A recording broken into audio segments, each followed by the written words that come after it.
नमस्कार मित्रांनो, मी प्राध्यापक जयंत वासनी आणि आपण मराठवाड्याचा भूगोल या पेपर अंतर्गत मराठवाड्यातील मुख्य आणि उपनद्या, त्यांच्या उपनद्या यांचा अभ्यास आपण करत आहोत. आणि मुख्य आणि उपनद्यांचा अभ्यास करताना आपल्याला या ठिकाणी या आधीच्या लेक्चरमध्ये आपण या मराठवाड्यामध्ये कोणत्या कोणत्या नद्या यांचा अभ्यास आपण केलेला आहे. तरी सुद्धा आपल्याला मराठवाड्यातील प्रत्येक जिल्ह्याच्या जिल्हा-वाईज नद्या, मुख्य नद्या आणि त्यांच्या उपनद्यांचा सुद्धा अभ्यास आपल्याला करणं गरजेचं आहे. त्याशिवाय उपनद्या कोणकोणत्या आहे या मराठवाड्यामध्ये याची माहिती आपल्याला स्पष्टपणे जर जाणून घ्यायची असेल, माहिती जर पूर्णपणे माहिती घ्यायची असेल तर त्याकरता आपल्याला हे जे मराठवाड्यातील प्रत्येक हा जो जिल्हा आहे या जिल्ह्यामधील प्रत्येक जिल्हा-वाईज कोणकोणत्या नद्या आहेत ह्या नद्यांची आपल्याला माहिती घेणे गरजेचे आहे. याआधी आपण या ठिकाणी औरंगाबाद, छत्रपती संभाजीनगर, जालना जिल्हा, परभणी, हिंगोली या चारही जिल्ह्यामधील नद्या आणि त्याच्या उपनद्यांचा अभ्यास या ठिकाणी केलेला आहे. आज आपण नवीन जिल्हा या ठिकाणी अभ्यासणार आहोत, तो म्हणजे अत्यंत महत्त्वाचा जिल्हा म्हणजे मराठवाड्यातील बीड जिल्हा. तर या बीड जिल्ह्यामध्ये कोणकोणत्या नद्या आहेत आणि त्यांच्या कोणकोणत्या उपनद्या आहेत यांची आपल्याला माहिती बघायची आहे.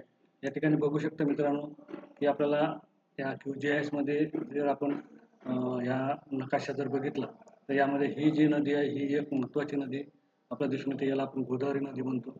ही दुसरी नदी आहे, ही अत्यंत महत्त्वाची नदी असलेली आपल्याला दिसून येते. त्याचप्रमाणे या ठिकाणी ही एक नदी आपल्याला दिसून येते.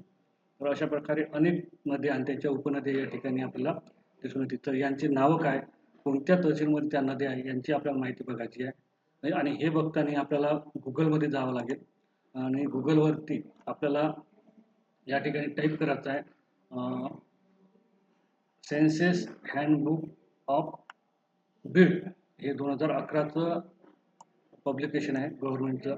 तर ह्या आपल्याला 2011 मधला जो नकाशा आहे बीड जिल्ह्याचा तो आपल्याला नकाशा या ठिकाणी मिळून जाते. याला आपल्याला बघू शकता 2011चा जो नकाशा आहे, ह्या नकाशाच्या ह्या सेन्सेस हँडबुक आहे. या आधारावरती आपण या ठिकाणी असलेला जो नकाशा आहे या नकाशाच्या आधारावरती आपण या बीड जिल्ह्यामध्ये कोणकोणत्या प्रमुख आणि उपनद्या आहे याची माहिती आपण बघू शकतो. तर आपण बघूया. तर सर्वप्रथम या ठिकाणी जर आपण अभ्यास बघितलं तर आपल्याला असं दिसून येते की हा जो डिस्ट्रिक्ट जालना आणि हा औरंगाबाद म्हणजेच हा भाग औरंगाबादचा आणि हा जालना जिल्ह्याचा, ह्या दोनही जिल्ह्याच्या सीमारेषेवरून ही एक नदी वाहताना दिसते. आता या नदीला कोणत्या नावानं या ठिकाणी बघू शकता, ही गोदावरी नदी जी आहे ही या औरंगाबाद आणि बीड, जालना जिल्हा आणि बीड या ठिकाणी ही गोदावरी नदी वाहताना दिसते. यामध्ये गेवराई असेल, माजलगाव असेल, माजलगाव तहसील असेल, त्याचप्रमाणे ही नदी पुढं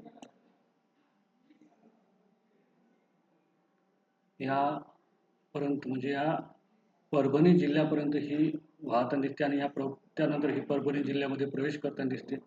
या ठिकाणापासून सुरुवात होऊन ही या ठिकाणी आपल्याला बघू शकता ही परभणी जिल्ह्यामध्ये या ठिकाणी ही प्रवेश करते. तर ही अत्यंत प्रमुख नदी म्हणून या ठिकाणी गोदावरी नदी आहे. त्या गोदावरी नदीच्या या ठिकाणी आपण बघू शकता गेवराईमध्ये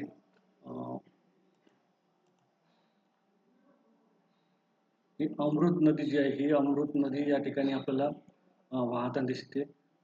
ही या गेवराईमधून उगम पाऊस शिरूर कसा या ठिकाणी ही उगम पाहून ही आपण बघू शकता ही उत्तरेकडे वाहत जाऊन या ठिकाणी गोदावरीला मिळते.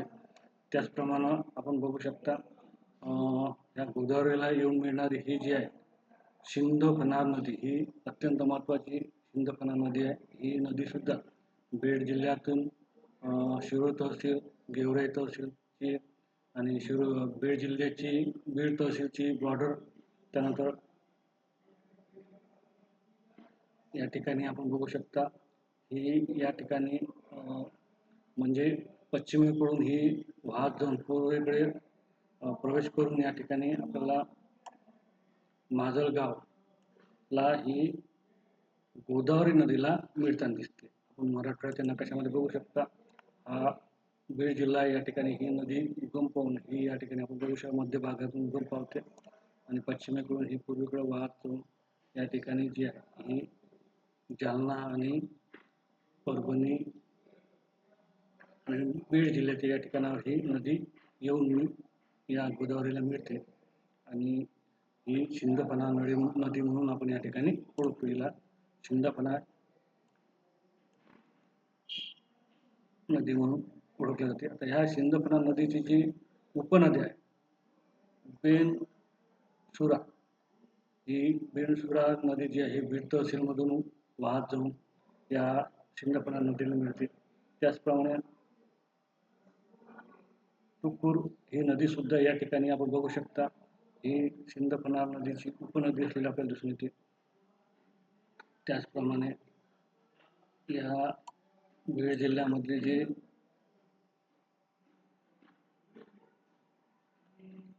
कुंका या ठिकाणी आपण बघू शकता.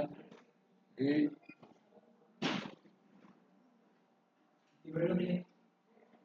नदी सुद्धा या ठिकाणी वाहताना दिसून येते. तुकूर नदी आहे ही. त्यानंतर या ठिकाणी आपण बघू शकता ही एक महत्त्वाची कुंका नदी आहे. ही नदी सुद्धा या ठिकाणी शिंदफणा नदीला येऊन मिळते आणि शिंदफणा नदीला येऊन ही त्यानंतर ही शिंदफणा गोदावरी नदीला येऊन मिळते. त्यानंतर सरस्वती नदी ही एक महत्त्वाची नदी जी आहे ही या ठिकाणी वाहताना दिसून येते. मराठवाड्यातील बीड जिल्ह्यामध्ये हे एक आणखीन महत्त्वाची नदी आहे. त्यानंतर ही जी आहे ही एक आपल्याला वान नदी जी आहे ही वान नदी सुद्धा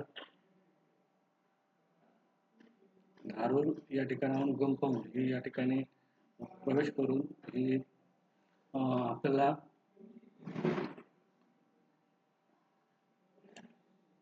परभणी जिल्ह्यामध्ये प्रवेश करताना दिसून येते.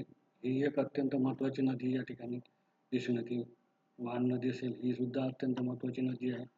त्यानंतर आपण जर बघितलं तर खालच्या भागामध्ये ही मांजरा नदी आहे आणि या ठिकाणची दुसरी महत्त्वाची नदी या ठिकाणी आहे. मांजरा नदी आपण बघतो की ही उगम जी आहे हिची उगम सुरुवात जी आहे ही आपल्याला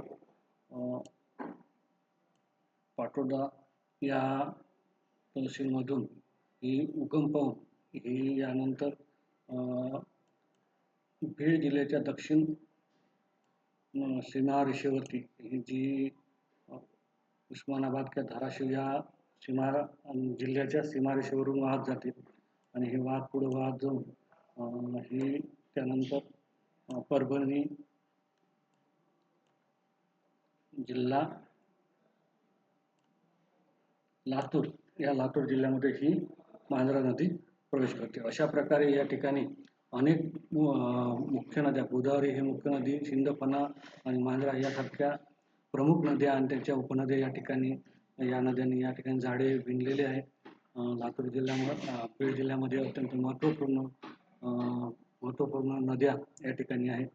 तर या ठिकाणी आपण या ठिकाणी